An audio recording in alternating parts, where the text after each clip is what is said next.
दोस्तों, क्या आप एक ऐसी दुनिया के बारे में जानते हैं जहां शांति, सुकून और अनंत खुशियां हैं, जहां एक परम संतोष हृदय को आनंदित करता है, वहीं एक अदृश्य सा सुखद एहसास हमेशा होता है। जी हाँ, आप जानते तो हैं उस दुनिया के बारे में, पर सभी लोग रुचि नहीं दिखाते। नमस्कार, मेरा नाम है मीरा श्रीवास्तव और आप देख रहे हैं मीनिंगफुल जिंदगी।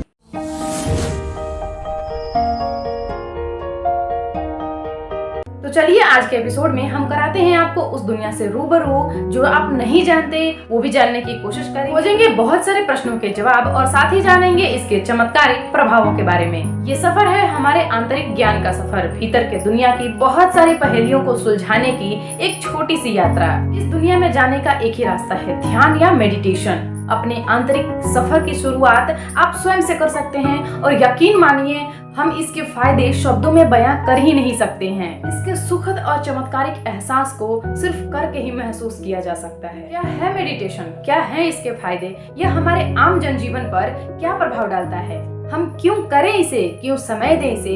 इन तमाम तरह की पहेलियों को और सवालों को सुलझाने की हम इस वीडियो में कोशिश करेंगे। और इसके लिए हम बात करेंगे अनिल सिंह उपाध्याय सर से, जो कि मध्य विद्यालय धनेज करघर के हेडमास्टर हैं, साथ ही हार्टफुलनेस वे मेडिटेशन सेंटर में प्रिसेप्टर भी हैं, यानी अब लोगों को मेडिटेशन के लिए प्रेरित करते हैं, और एक प्रशिक्षक भी हैं, वरिष्ठ प्रशिक्षक हैं। हर महीने के प्रारंभ में वहाँ के लोकल में सामूहिक मेडिटेशन गोष्ठी होती है और सर उसका निर्देशन करते हैं। हम भी इनके सानिध्य में मेडिटेशन की ट्रेनिंग ले चुके हैं। सच में मेरा अनुभव कमाल का था और आज भी है। हमने इन्हें बचपन से इस कार्य के प्रति समर्पित देखा है और जैसे जैसे समय बढ़ता गया, सर की उम्र भी बढ़ती गई, लेकिन इनका लगन कम नहीं हुआ और अपने व्यस्त जीवन में से समय निकालकर सर ने हमको दिया है। तो हम आपसे आग्रह करेंगे कि आप सर की पूरी बातें सुने, जो आपके जीवन में बहुत ही अच्छा प्रभाव डालने वाली हैं। यकीनन आप उनसे कुछ सीख सकते हैं। एक दिव्य आत्मा अपने कार्य को लेकर लगनशील, अध्यात्म और विज्ञान के संतुलन का एक प्रत्यक्ष उदाहरण हमारे सामने है। तो हम चाहेंगे कि आप भी इनसे ज्ञानार्जन करें और अपने जीवन में उन्हें जरूर उतारें। वो कहते हैं ना, जाति न पूछो साधु की, पूछ लीजिए ज्ञान।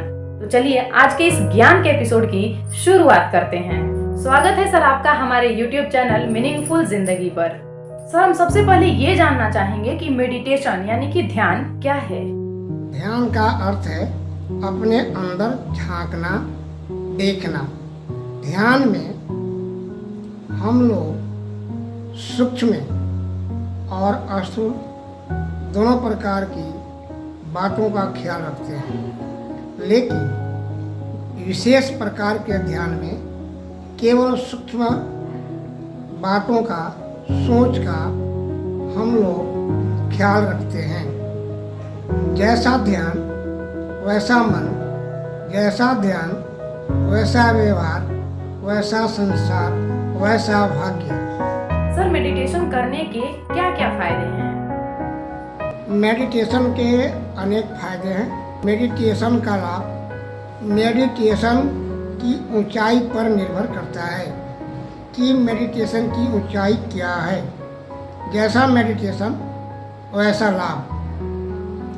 वैसे मेडिटेशन का लाभ तुरंत मिलता है। जैसे उच्चतम स्तर के मेडिटेशन में तुरंत शांति, शरीर में हल्कापन महसूस होता है और कुछ घंटों तक या कुछ समय तक बना रहता है। यह हमारे ऊपर निर्भर करता है कि इसको कितना देर तक बनाकर रख सकते हैं। मेडिटेशन में कुछ पाया नहीं जाता है। मेडिटेशन में हम लोग खोते हैं, क्योंकि मेडिटेशन का मूल उद्देश्य है कुछ पाना नहीं, कुछ बनना है। अगर कोई इसका तरीका नहीं जानता और वो शुरू करना चाहता है, तो एक बिगिनर के लिए आप क्या सुझाव देंगे? नए जिज्ञासु के लिए हम इतना ही कहेंगे, जब जगा तभी सवेरा। और ध्यान एक अच्छे मार्गदर्शक के गाइडलाइन में शुरू कर देना चाहिए।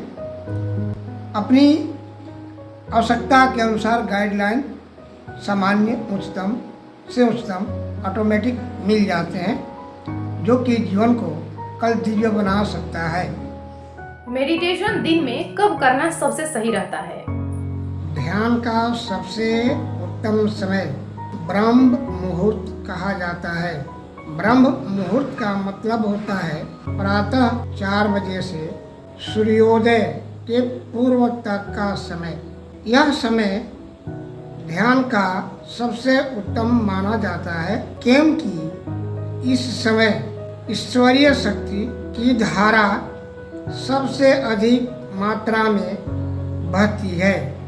इस समय में जो कार्य किया जाता है वह कार्य ईश्वरीय धारा में होता है और इससे अधिक लाभ हम लोगों को उठाने का मौका मिलता है।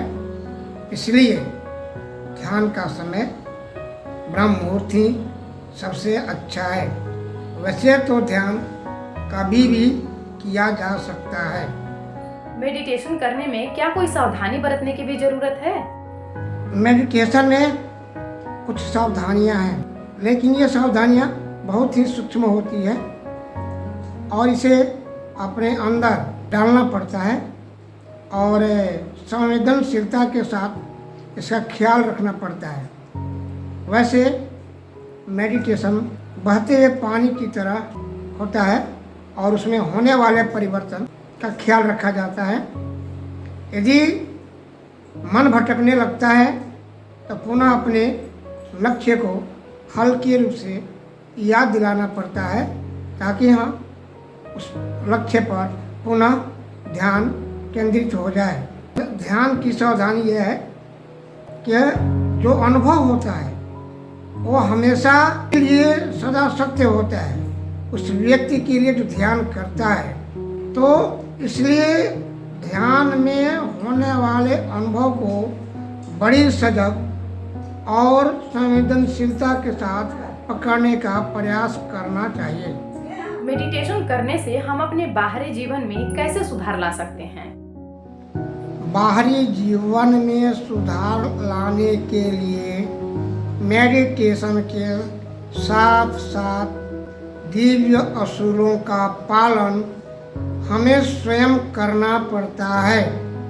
जब तक हम उसे दृढ़ता, ईमानदारी, जिम्मेदारी के साथ पालन नहीं करेंगे, हमारे अंदर होने वाले बदलाव को बाहर प्रकट नहीं होने देंगे, तब तक हमारे बाहरी जीवन में कोई सुधार दिखाई नहीं पड़ सकता है, नहीं आ सकता है। इसके लिए आवश्यक है कि हमारे चरित्र में सुई की नोक भर कमी न हो। कहा भी गया है, यदि हमारे चरित्र में सुई की नोक भर भी कमी है तो उसे आध्यात्मिकता की हवा तक नहीं छू सकती है। जब मेडिटेशन के उच्चतम स्तर पर हमारा सुधार हो जाता है तब हमारे जीवन में बाहरी सुधार भी दिखाई पड़ने लगता है, लेकिन बाहरी सहयोग तो हमें ही करना पड़ता है और बाहरी सहयोग तभी हो सकता है जब हम होने वाले सुधार के अनुसार अपना कार्य, व्यवहार और विचार का प्रदर्शन करें। मेडिटेशन करने से हमें कौन कौन से आत्मिक और शारीरिक लाभ होते हैं? मेडिटेशन से आत्मिक एवं शारीरिक दोनों लाभ होते हैं। शरीर में फुर्ती हो जाती है, समय पर काम करने की आदत बन जाती है और आत्मा की चमक बढ़ जाती है। हमारे हाव भाव, मनोदशा सब में परिवर्तन और मिठास दिखाई पड़ने लगता है। जब मेडिटेशन के इतने चमत्कारिक फायदे हैं कि हम अपनी मन स्थिति को स्थिर करके जीवन में आने वाली परेशानियों को काफी हद तक सुधार सकते हैं, फिर भी लोग इसे प्राथमिकता क्यों नहीं देते? मेडिटेशन को लोग प्राथमिकता क्यों नहीं देते हैं? कारण है कि मेडिटेशन व्यक्ति में अंदर से बदलाव लाता है। हम लोग बदलाव से डरते हैं, बदलाव को स्वीकार नहीं करते हैं, जबकि हम लोगों को बदलाव से लाभ उठाना चाहिए, लेकिन उल्टा हो जाता है कि बदलाव से डर जाते हैं। बदलाव से डरने के कारण ही हम लोग मेडिटेशन को महत्व नहीं देते हैं, जीवन में प्राथमिकता नहीं देते हैं। सर, एक प्रश्न आया है कि जब लोग ध्यान करने बैठते हैं तो उनके सिर में दर्द होता है या उनके द्वारा बीते दिनों में किए हुए कार्य ही याद आते हैं, वही रिमाइंड होते हैं दिमाग में, सांसों पर फोकस नहीं हो पाता है, एकाग्रता नहीं बन पाती, ऐसा क्यों होता है?